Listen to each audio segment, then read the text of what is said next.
I think too often we try to solve problems on their superficial level and we think that that is going to be easier, but actually it's more complicated and it takes more energy over time. If we solve problems at a deeper level, what we do is we address them like at the trunk of the problem tree, where my watch is, if my hand is a tree, rather than on the limbs when we could be chasing around 20 different problems and subsets of that one problem, which is like where my watch is on the trunk.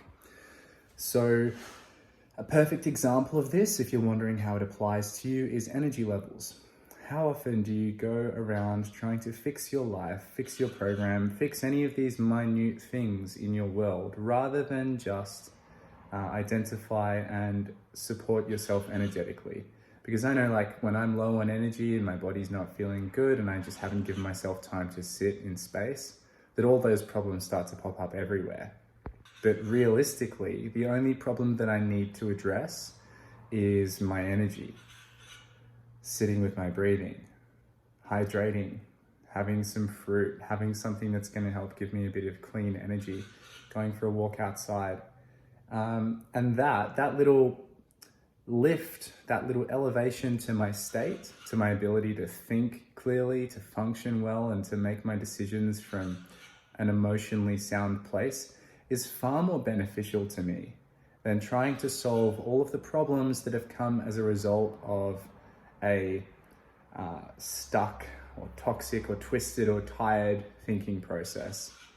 Because when you're in that mindset, the problems are endless. Everything you look at is a problem. But when you're in an energetically flourishing mindset and state of body too, it becomes very clear what you need to do next.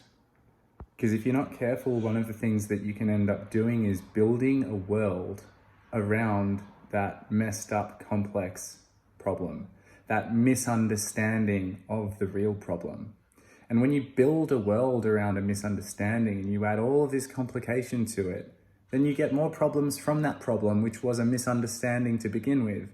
And so like you literally start to expend more and more and more energy on something that you can't solve, because in the process of trying to solve it, you're actually furthering it, you're creating it. And this is where we need to take a step back sometimes and just completely reevaluate the way we look at solving problems.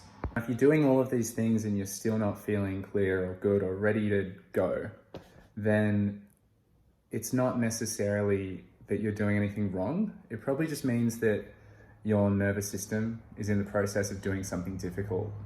Like for me, lately, it's been fighting off sickness. For someone else, it could be that their external environment is just really stressful. But just because those things are hard, even though you're doing the right things to support yourself, doesn't mean that they won't pass. Too often we do all the right things and still don't feel better, and we think that those things aren't working. The things we do to support ourselves almost always work. And if it feels like you're not yet out of the trench, then it's probably, just because something challenging is going on. And it might be outside of your control. And it might be something that you have to just surrender to for a short period of time.